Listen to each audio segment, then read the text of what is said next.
What's up, boys? Callsign Grimey here, and in this video we are deep diving into the briefing room app for DCS with the lead developer known as Mike.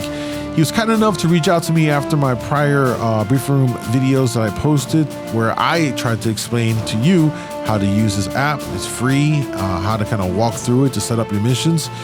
And he reached out to me and offered to actually just talk about it in much more detail from a developer perspective, and that's what we did. So while this video is a bit longer than I normally post, I think it's packed with information that can help you fully understand the potential of this app that I think is a great resource for individuals like myself who just aren't savvy enough to work the in-game mission editor in DCS to create your missions, don't have the time to invest into mission creation to the level of detail that you can in the mission editor. And this just works for folks that want something that's fairly quick and easy to just input a couple of options and spit out something that you can fly right away. So hopefully you guys enjoyed this video. I would definitely recommend, if you find the app useful, consider supporting them through getting them a coffee or joining their Discord. There's other ways for you to support them as well. And so hopefully you guys enjoy this deep dive with Mike, the lead developer for Briefing Room. So with that being said, let's jump into it. Originally, it was created by Ambrose, who goes by AKA Agar. And I've been getting into DCS through COVID. I'm starting to kind of realize, I need some way to quickly make missions. You can go through the campaigns and stuff that have been created by the wonderful people on the file, on the files download through DCS and Eagle Dynamic stuff, but it's a pain. And obviously, if you've got your favorite aircraft, another friend's got a different favorite aircraft, So I found this really looking for something to do with my friends playing DCS in the evenings. And it saves 2-3 hours for us, or a little longer, make some missions. And I stumbled upon this, and I happened to be learning the same programming language that Briefing Room's written in. So I started kind of contributing to it, and just moved on and on and on from then onwards. And yeah, we still regularly use it. We still regularly kind of play test with it.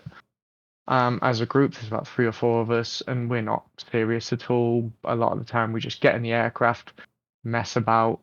Sometimes we play serious, but more likely we're just kind of learning an aircraft, learning a weapon system, and just having fun. I wanted to dive in maybe into more of like the complex side of it for those that want to create a mission or even a campaign, and I'll let you decide which one you want to get into here.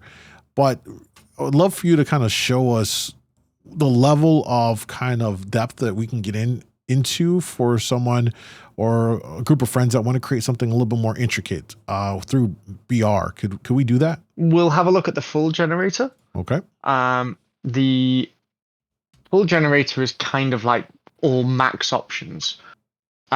And the quick generator and the campaign generator they all three use the same generation setup. It's just the quick generator gives you a lot less settings, and the campaign generator, we randomate some of those settings just to give variance between the mission. Otherwise, you'd end up with like 4 or 5 fairly similar missions. Mm-hmm. So the full generator is where everything is.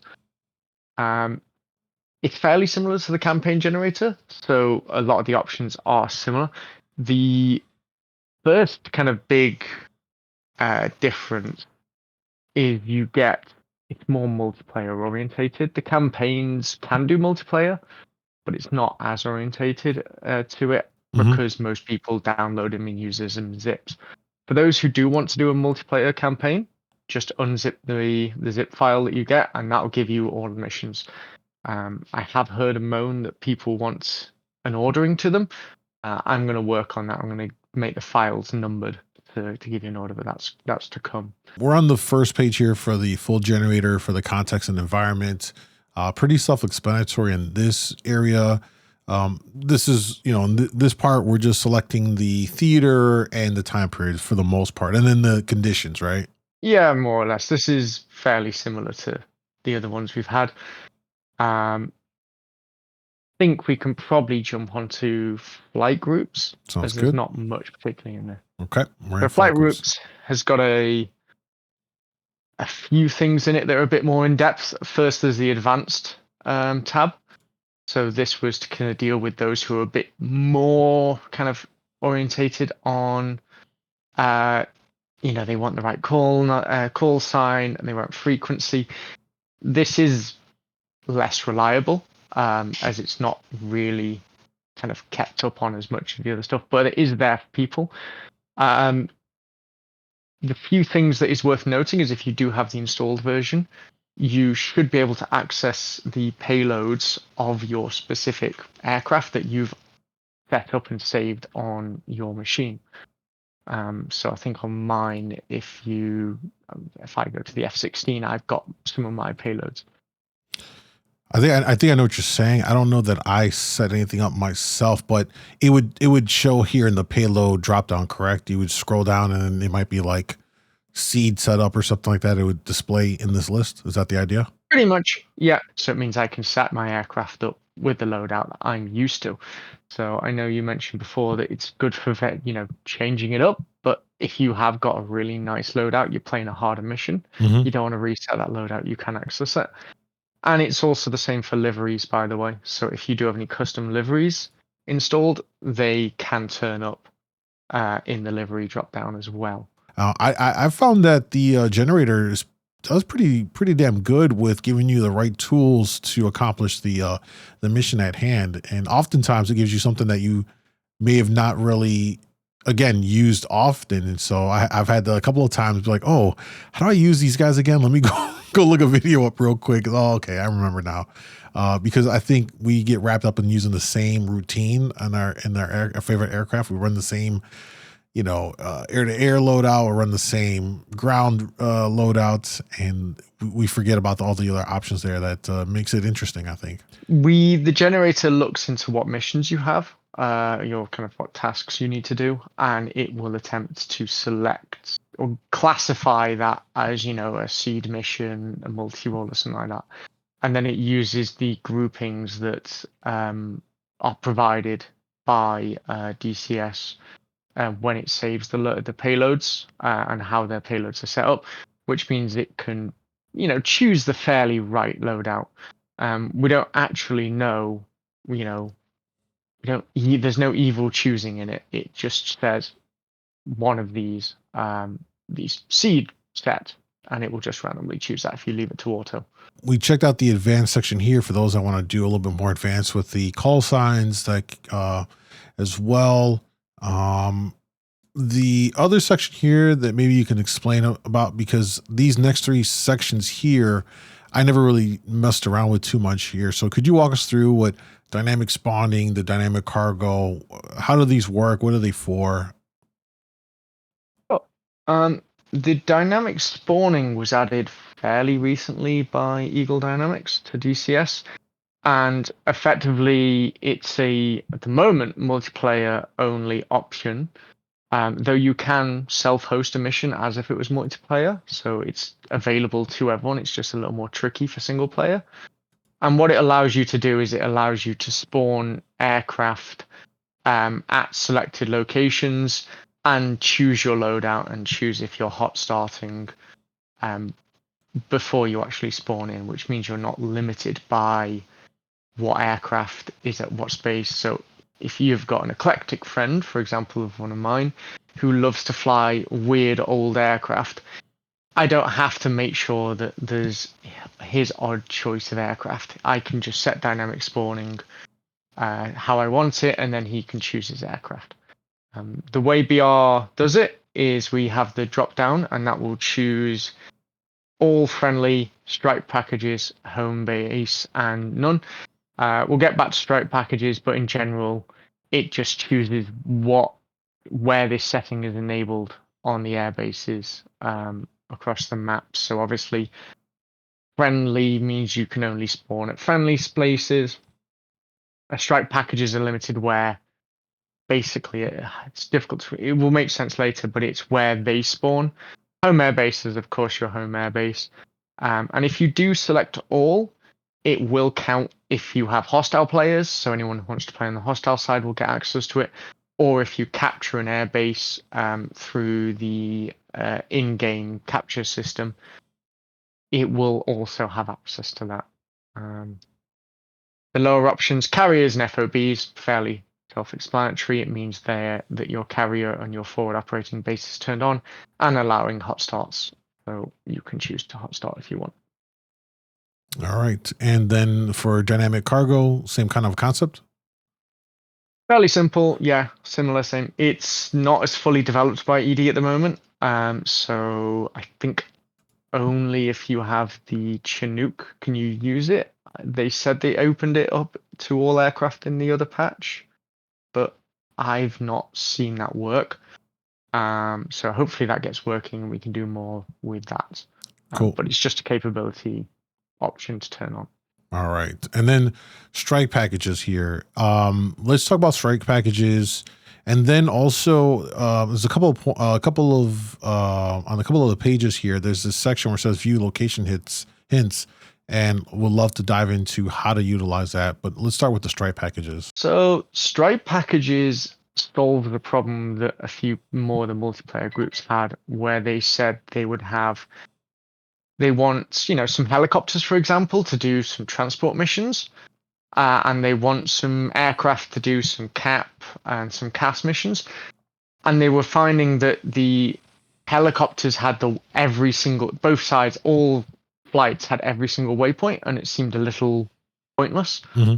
And they also wanted to say helicopters to start at a much closer base to the action. So what strike packages allows you to do, if you actually add another flight tab up at the top, what you'll get the option, the plus will show up down at strike packages, and you'll be able to then create a strike package, and this will give you what flight groups are part of it. So you've got your AV-8Bs are part of that flight group and what objective that's relevant to them. So you just choose. It makes more sense when you got like 5-10 objectives and you only want to say these AV-8Bs are only going to do 2 or 3. Or best example is the helicopters doing transport. You don't want to give those waypoints to aircraft. And you can override the home base as well, which is where you can say, I don't want the home base to be where the default spawn is. I want the home base to be somewhere random or somewhere else, or somewhere specific because I know I want to launch them from somewhere I know. Now, let me ask you this. This is interesting with the strike package. Now, let's say, obviously this is a scenario where you might be playing with some friends and you want to, have like more of a, integrated experience with everybody doing a couple different things, all for the benefit of the overall mission. But if someone's playing solo, could this also allow for a situation where the individual could undertake all of these tasks on? So in other words, the Alpha Strike team, they would get in the Harrier, they might complete the Harrier mission first to clear the ground for then, in this case here, I selected the Chinook as strike package Bravo, for you to hop into the Chinook and then fly that transport drop off. Could that work? Yeah. Oh, wow. Nothing that stops you from doing that. That's pretty cool. The game doesn't care. The scripting and the objectives doesn't care who does something. It just cares that it's done. So if you want to use strike packages to break down your waypoints for different aircraft you're going to be flying over an evening, that's fine. Nothing wrong with that. So you can really make this way more. You can make one mission to be very, very involved because you can fly the jets to do the seed to clear the air. Then you can hop into a helo to do the CAS, and then you can go into the transport to then drop off the cargo and the troops into that area. And you're working each layer into the final objective, all simply by creating strike groups, assigning different, objectives to them all, and then spending that time in that mission going through each aspect within that mission. Sounds about right to me. On the top, there's not much particularly difference. You have your objective distance that you can choose the range, as you've pointed out before, objective separation. So that's the distance between the areas effectively that are spawned, and a max distance from front line. And this makes a bit more sense when you look at the map, and it links into a system that we have that tries to create some form of front line and relative locate things from there. So for example, it's often used for just, you don't put artillery 5 miles on the hostile side. They want to be back on the friendly side. But it means that the objectives are fairly located towards them. So if you want more of the option for more of a deep strike mission, you can increase that number. If you want to be fighting on the front lines, you can reduce that number. If we look at the features here, we have the option here, and I see that where it says alpha, we can click that. We can have a Bravo. What's the purpose of having the ability to kind of tab into a Alpha, Bravo, Charlie here? They're what I would call kind of an area of operation. So it's a way of grouping up objectives. So if you look below, you'll notice that the first task is called base, and then you have nearby. And the way that BR works is if you create one base task, it will find a location for it, and then it will spawn other tasks nearby in that nearby section on the lower half of your screen. Whereas if you create, a Bravo tab, that is another area. That's almost, operational area Bravo. And that's where the objective separation comes in. So that's where you can say, I've got 3 objectives here on one side of the map, and then I want about 50 kilometers away, I want another set of objectives. And that lets you group your objectives up into, things like, I've got to take out a SAM site. That I would want some buildings to be nearby so I can bomb the buildings. And that also in the area, I would say, want some troops to be extracted. So, imagine they're special forces troops.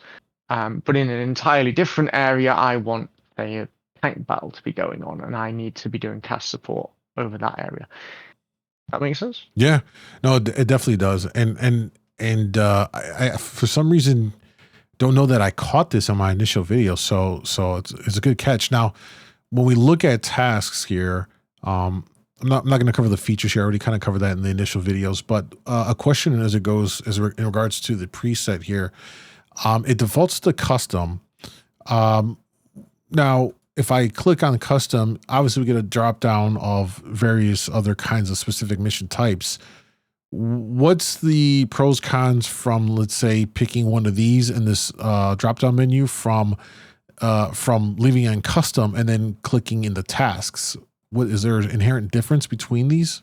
The presets were kind of designed as a way of kind of setting up a situation that you want. For example, recovering troops from a front line. All it does underneath is it sets up the correct set of features, the correct task, the correct target behavior for you. So it's a time save, really. But it allows kind of us, the guys working behind the scenes to kind of get that right. So would you have a designation laser there? Which is why you have a deep strike and then a deep strike with a JTAC. Fairly similar missions, but one is specifically got a JTAC on, the other one won't. Effectively, the answer is it's used to save you time and Gotcha. re-choose what the task, target, and target behavior will be, as well as set some features for you for that particular task. Got you. I'll tell you, one of my favorites is definitely the anytime you have a JTAC involved and they're lasing for you, I just find that to be so cool. Some of my favorite ones, like the deep strike here. The next thing I'll say, or what we'll do here is, like, let's say I selected the preset deep strike like I did right here. When it comes to target count, correct me if I'm wrong, because at least I said this in the videos, to select, whether you pick very low or very high, this determines the number of targets within that objective. Is that correct? Yeah. Okay, pretty cool. much. So it's how many troops. most of the time it's just how many things there are to blow up. Right. But of course, if it's something like cargo, it's how many objects you have to move or how many troops you have to move. Gotcha. It's randomated, so there is a variation in it. But yeah, if you only want to be dropping 1 or 2 bombs, stick it on low. If you've got a bunch of friends that are going to be, all piling in as a one big strike flight, then stick it high. Cool. Now, one thing I noticed is we have in this example, I clicked on Alpha Bravo Charlie. When we come to Alpha, since we have Bravo and Charlie tabs for objectives here, I noticed, and I didn't catch this before because I really didn't pay attention to this part. There's a progression tab right here, right? So I expand that. Walk us through this part. How do we navigate this? How do we make it work with the other objectives for a mission? So you didn't miss it. It didn't exist until about a week ago. Oh, so this is new. It's new. Okay. It was one of the areas you did miss the old version of it. Okay. But I didn't like it. Watching your video, I realized that it'd be incredibly difficult to explain to anybody how it works. So progression is now kind of a version 2, and the way it works is you define what thing has to be completed before you can start this mission. Okay. So, for example, on yours, you can say that the alpha base task only unlocks when you've completed both. If you select Bravo and Charlie there, it will say that alpha will only unlock when you've completed both Bravo and Charlie. Okay. Or you can say if you switch all to any, it's either Bravo or Charlie. There is an override for kind of more hardcore kind of conditions that you would want to do. So you could then be a bit more complex and you say, actually, I want objective 1 and 2 to be completed, or just complete objective 3 and this will show. And what it does is it basically deactivates the units. It will hide the units from you, so you get a bit more of that Ace Combat staged feeling to it. Do you remember that kind of when you completed one objective and a whole new area will unlock?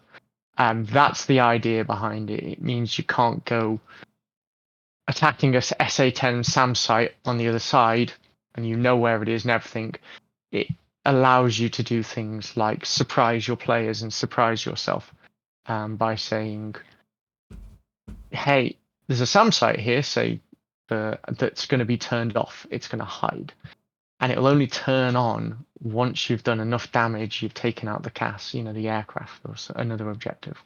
Got you. And then, like before, we have the option to hide these in the brief, so it can be more of like a surprise in the middle of a mission, or it pops up, visible for activation. Then above it, we have the options to like hide it, like always hide, if you will. It's kind of how I like to set those up, where I don't have a view of it on the F10 map and such. But this is a pretty cool update. I like this. And then if we look below for nearby, what does that entail?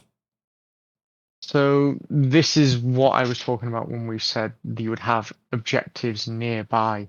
So what we have now is we have a deep strike task as kind of our linchpin, kind of center of our AO.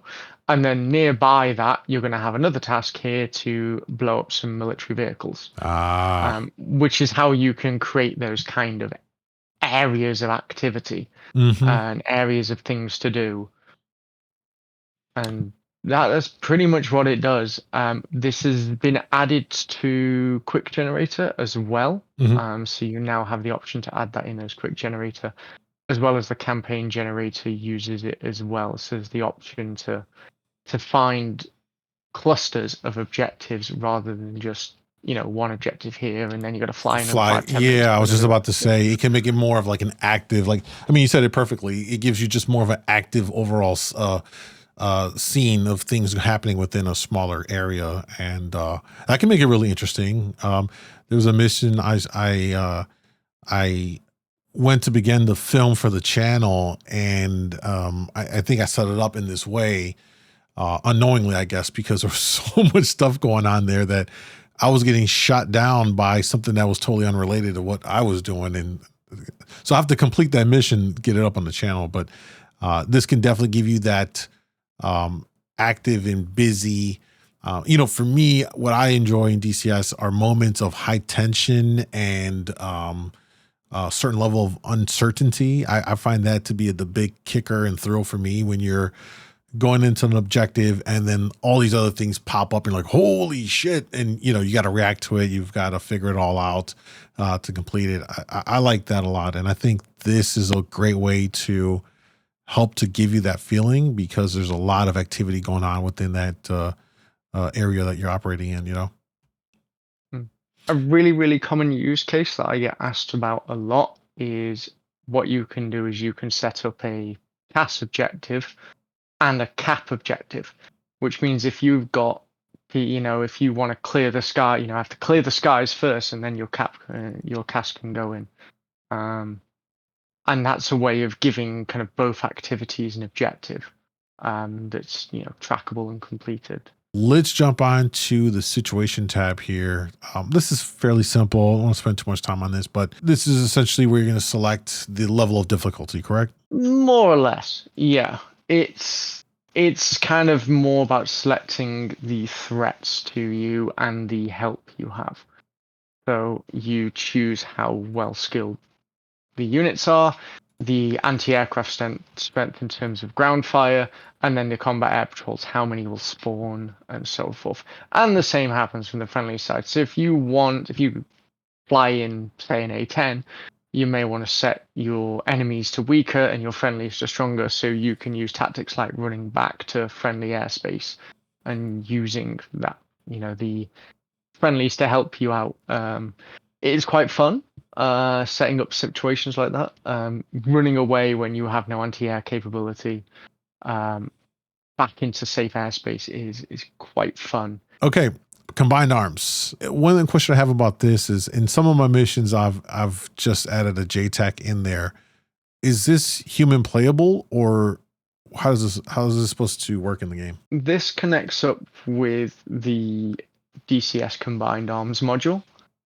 So all these settings do is set the amount of commanders and JTACs on each side that someone with a combined arms module can use. Mm-hmm. It doesn't do anything fancy within BR. It's just allowing you to set that option outside of the game. You don't have to open up the mission and edit it manually in the mission.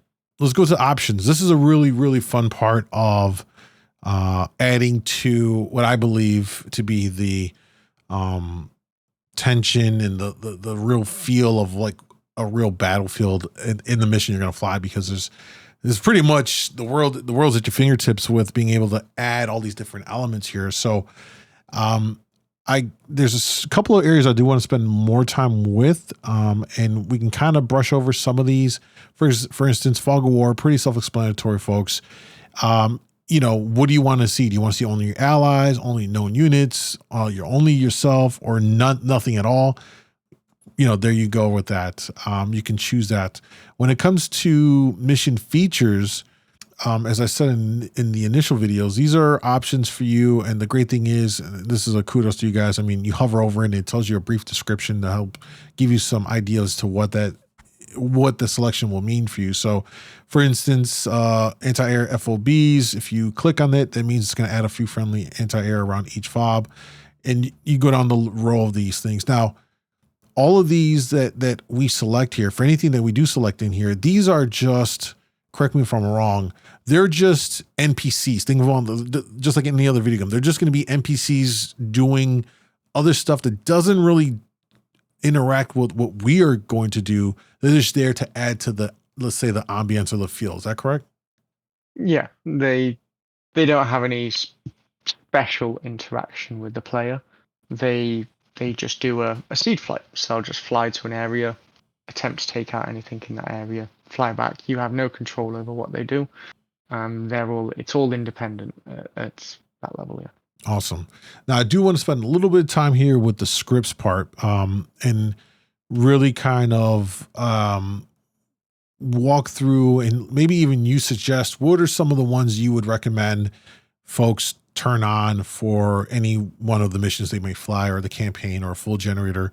What are the ones that they should definitely include in their missions? I think first is active ground units. I may actually even turn that on as default.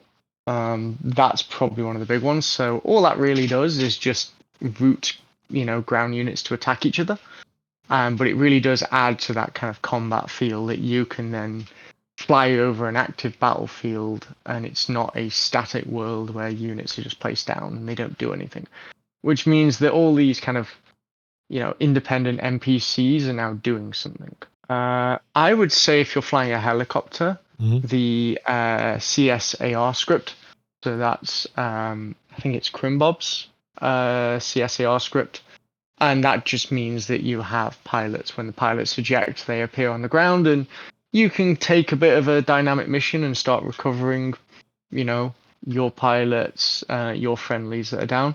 If you want to be hardcore, I guess you could set a house rule and say if you die, you can't respawn in that aircraft until that pilot's been picked up.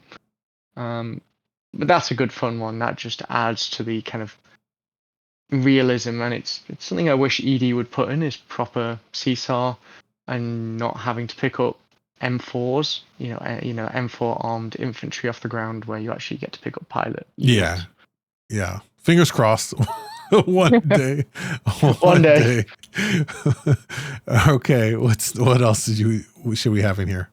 I don't use a lot of these. I don't use very much. They're requested by people, and they're fairly easy to implement. So I've made it easy to implement. So if you do like Moose, then Moose is added in there. For me, it's respawn aircraft is kind of the next one. So if you like, having your air-to-air fights, it just means that over admittedly a longer amount of time, it's not as quick respawning as I think some people would have expected it to be. It's fairly slow respawn, but it means that you're going to constantly have aircraft, dying and coming back, and it means the skies don't stay clear for very long. So it'll always keep something going on. It keeps it busy. Yeah. So that's friendly and hostile flights. Anything that's not an objective will eventually respawn, given the opportunity. So if you have got cap pilots who love doing cap, they're going to be kept busy throughout your evening. Yeah. I know another popular one is the CTLD, for those that are in the transport choppers to be able to move troops and cargo. So that I think if you're going to run a helicopter mission, you're going to want to have that enabled for sure. Otherwise, your ground transport mission probably wouldn't go so easy. BR doesn't expect you to use CTLD. Okay. But if you wanted to do the things that CTLD allows you to do, which is, build SAM sites, build FOBs, and such, then that's useful. One of the things I suspect it's probably most useful for is if you can clear out a hostile airbase. DCS by default has a 2-kilometer radius, I believe, that if you can clear out enemy units and get a friendly ground unit into that area, the airbase will capture. So it's a good option for being able to capture airbases by shifting troops onto an airbase that's been cleared out, and that could help you on, say, a very long mission to kind of move your helicopters up and give them a closer spawn if you wanted to. Got it. Okay, and then you've got the Skynet scripts in here for folks that want to have that in, add that in there for like with the more advanced like SAM site, communication, I believe is how what that does. Yeah, my understanding is it basically makes the SAM sites operate more like real life ones, so they won't be banging away on their radar constantly. They'll mostly be silent, and there'll be 1, maybe 2 early warning radars, and those will inform which SAM sites to wake up. There is a minor issue with the way BR works. We don't have height information. So if you do choose this, you may need to go in and, relocate the early warning radars, as they can unfortunately spawn in valleys where they're not very useful. Let's move on to improvements here. I know one that I would absolutely tell everybody to have on is a stronger splash damage here. As the name implies, this one gripe folks in DCS will kind of ding Edie on, one of many, I guess, is that, when you drop a 2,000 pounder on a fortified structure, that damage area, the radius of damage is just minimal compared to what it should be. And so from my understanding, the stronger splash damage looks to address that. Is that correct? Yes, that's my understanding. It's an external script that we just inject into the mission file. So that is my understanding, that it just increases the splash radius and what damage is done by that splash. So definitely want to recommend you guys have that on here. We go down to enemy. This is the same thing as the friendly. You get to add and enemies get to have like their own version of NPCs to have stuff going on in the operation or in the mission as well.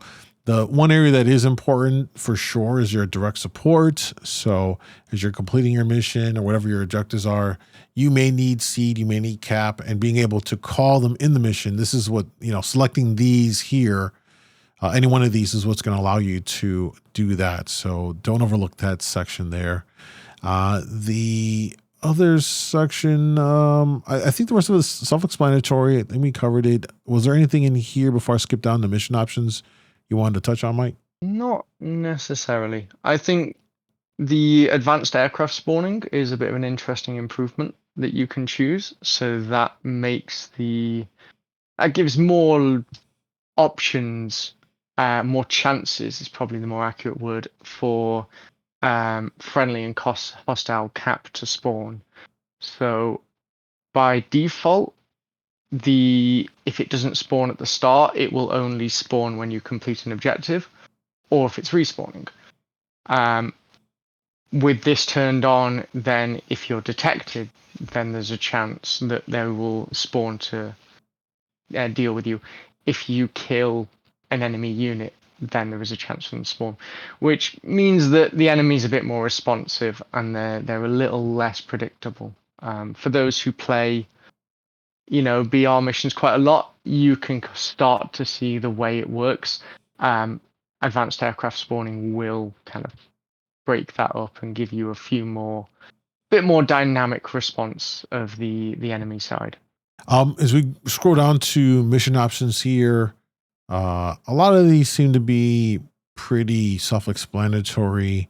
I think for sure, the auto end mission and even the option to end the mission on command are something you might want to include in the mission. That way, once you've completed it, you can go ahead and end it and complete that. I'm trying to see if there's anything else I wanted to mention on that part. I don't think so. You have the realism options, again, pretty self-explanatory. And then the unit mods. You want to touch on the unit mods for this? We've over time gained a huge pile of units in mod form that we now support. At current, this is the full list. So Current Hill has provided a huge amount of his mods, and we just basically gather the information that's key to allow for BR to know what faction this mod is, what's the capability of the unit, and stuff like this. So if you do play modded, you can turn on these mods and you can expect to see those units in the fight.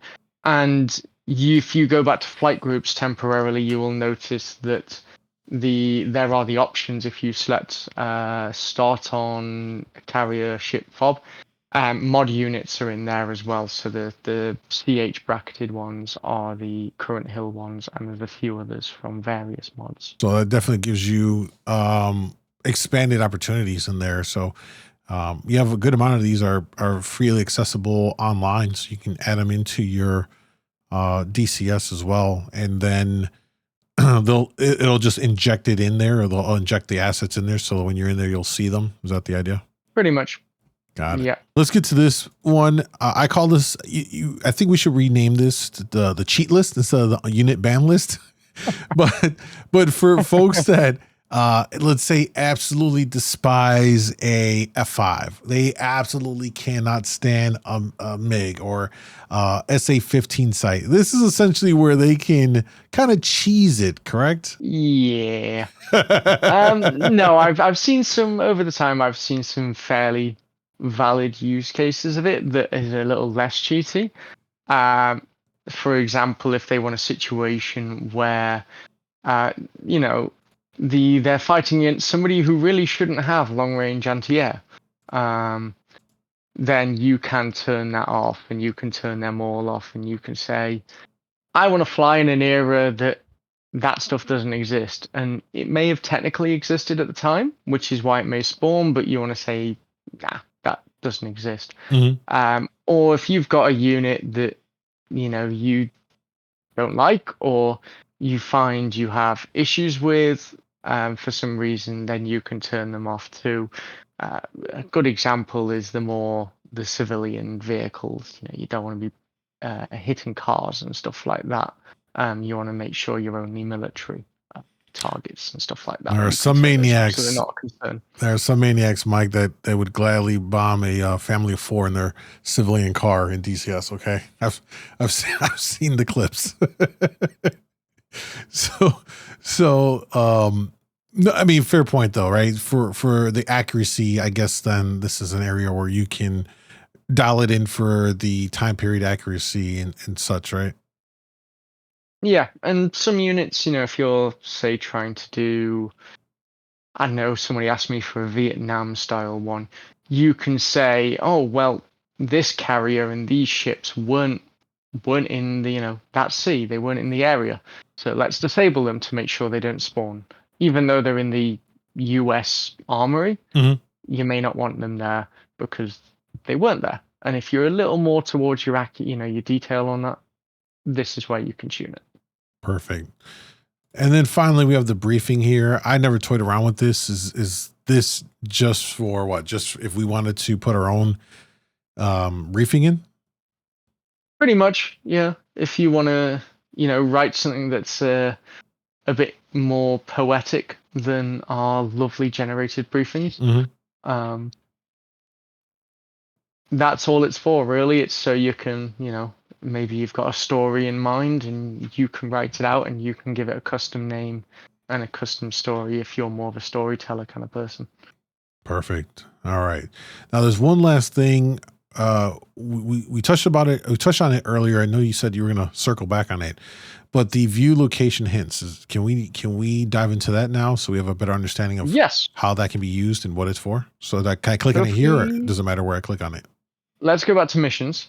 And it'll make a lot of sense. Okay. So there is on the top of the kind of near the features, there's a globe icon. Oh, there it is. Okay. So if you click that, and then you click anywhere on the map. Okay, let's click here.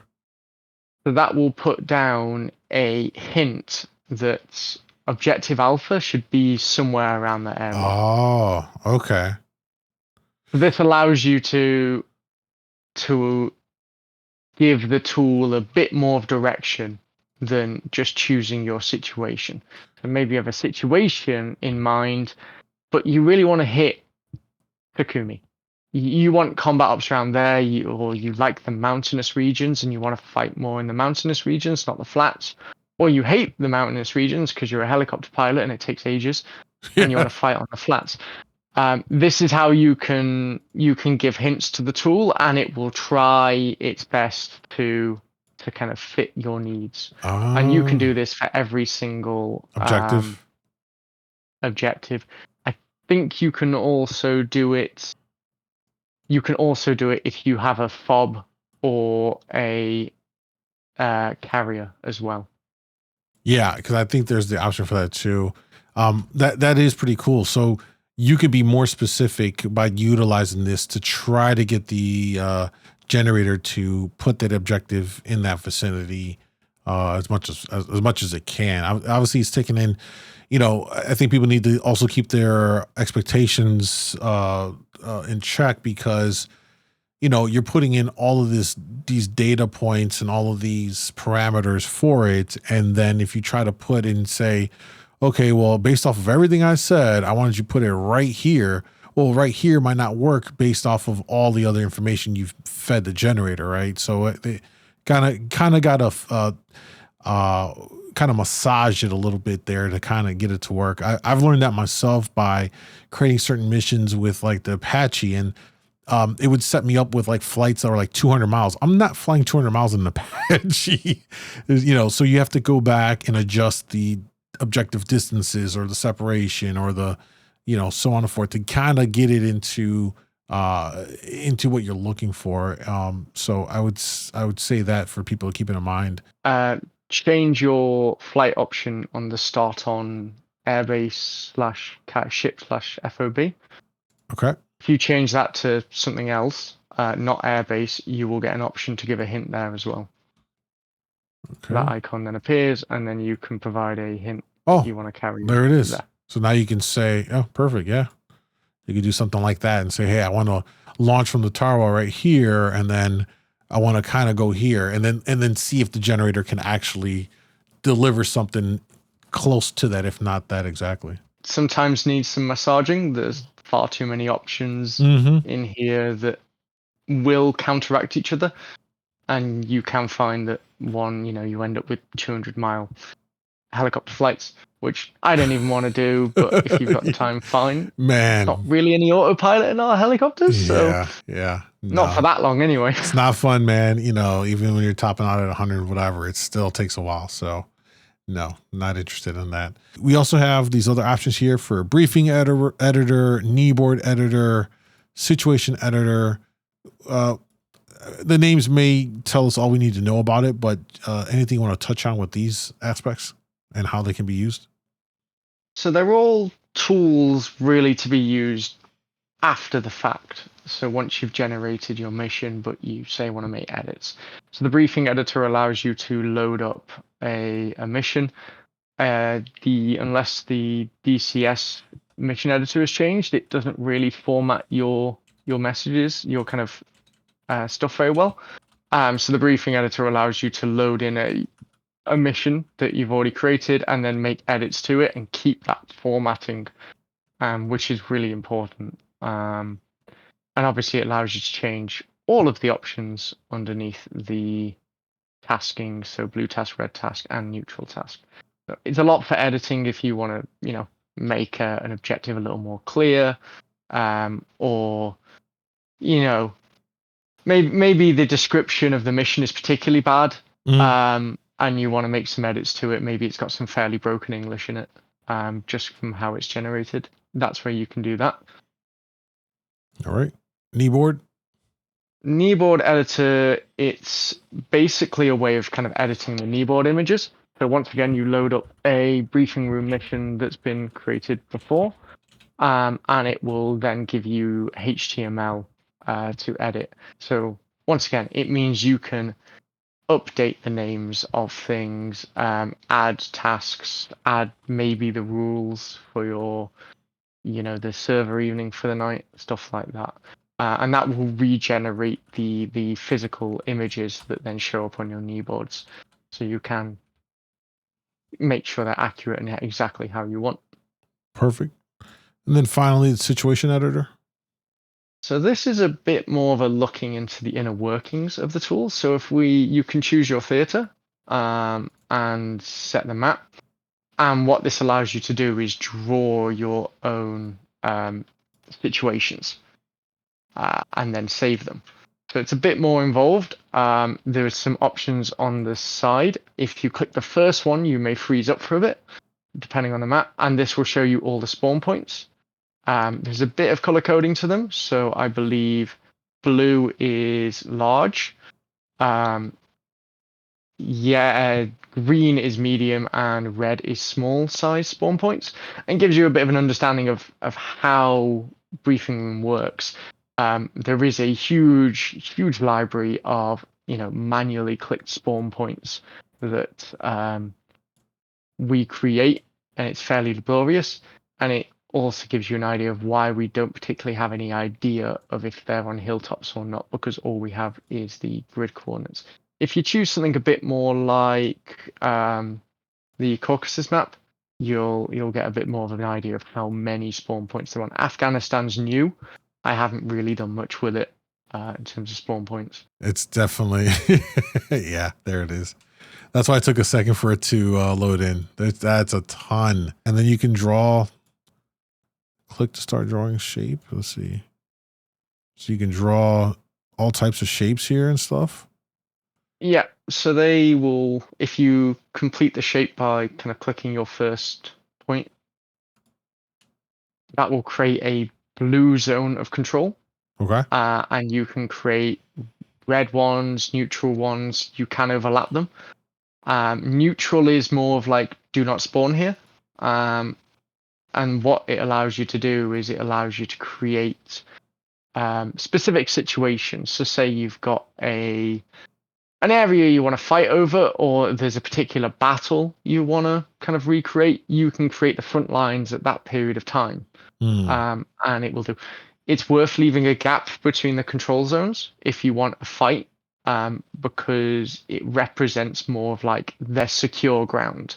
There isn't going to be many enemy red forces in a blue zone, whereas an open space between the two kind of tells the tool, ooh, this is, no man's land. You can have all sorts of things. It can be a front. The front line is almost guided through into those gaps. If you hit generate situation file at the bottom, okay, it will then give you this is a bit more into the code again. So it'll give you the coordinates, but it will also give you a display name that you can write. You can write some briefing descriptions. If you are looking for examples, there are some nested within the files of the downloaded version briefing generator, and you can save them in the given location. Or if you really like yours, you can contribute it to the project and everyone can use it. There is another, if you've noticed, there's a related situations field down in that big block of code. That allows you to give the names of another situation that you may want to move between in a campaign. So nice. One of the less well-known features, but it hints to in some of the namings of situations, is that there is a progression. And some campaigns you've got, for example, the Second Russo-Georgian War, which by the way is entirely made up by me, it does have a flow. And if you start out on kind of the start, it will then take you through each situation, or you may not get to the end, or you may diverge onto different paths. And it allows you to create almost like a build your own campaign where you don't really have a control over how the situation changes. This isn't a full dynamic campaign, nowhere close. But it means the battle does change. You don't have five missions on the same situation. It will vary and change, and if set up right, it can flow. So there is, I believe, on Normandy, there's an invasion campaign that will take you over the day, over the missions through the invasion of Normandy. Wow, I have to say, Mike, we've really kind of dove in much more into the briefing room, especially with the full generator. I know you shared that there was some changes you made to it, and that this is going to be something that you guys are occasionally looking at and seeing how you can add to it and stuff like that. Before we wrap up out of here, was there maybe one or two things that you're looking at potentially adding down the road for briefing room? Let me have a look at my to-do list and see what we have. Sure. So one of the things that's been requested recently is to kind of update to have a more of an auto updater or an update option without having to re-download again. That was asked for. We're also looking at having it downloadable through another tool that we're working on. It's early days, but that could be very cool if it makes it anywhere. There's a bit more to work on dynamic cargo. So if Eagle Dynamics kind of fixes the issues with dynamic cargo. We should be able to make cargo missions compatible with that. So instead of having to go to a cargo objective, pick it up, you'll be able to spawn it, at an airbase and then use that. The other one is looking really at escorting. That's probably another one that's on my list to do. Mm-hmm. It's not a great situation at the moment.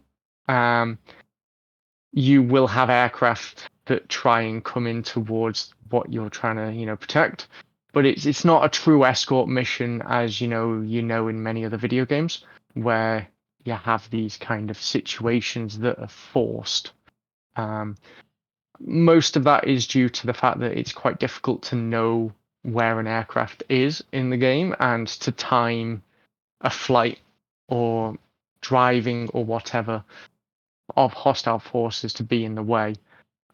So looking at how we can improve that and make that bit more of an active mission rather than, I can just clear these, clear the way before the mission starts and then start the mission, which is more or less how it is now.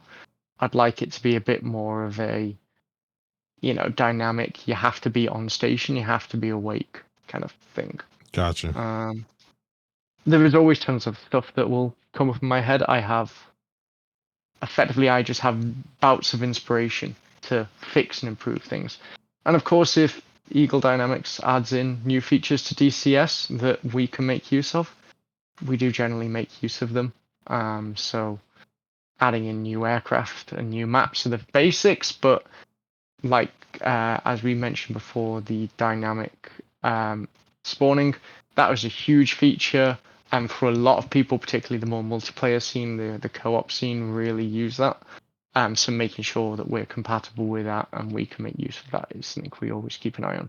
I mean, all we can hope for is, Eagle Dynamics to continue to make the mission side of DCS more accessible, more feature rich, robust for anyone to create something. Of course, everyone is waiting for a dynamic campaign, which is when that day comes, it'll be a huge day for the community.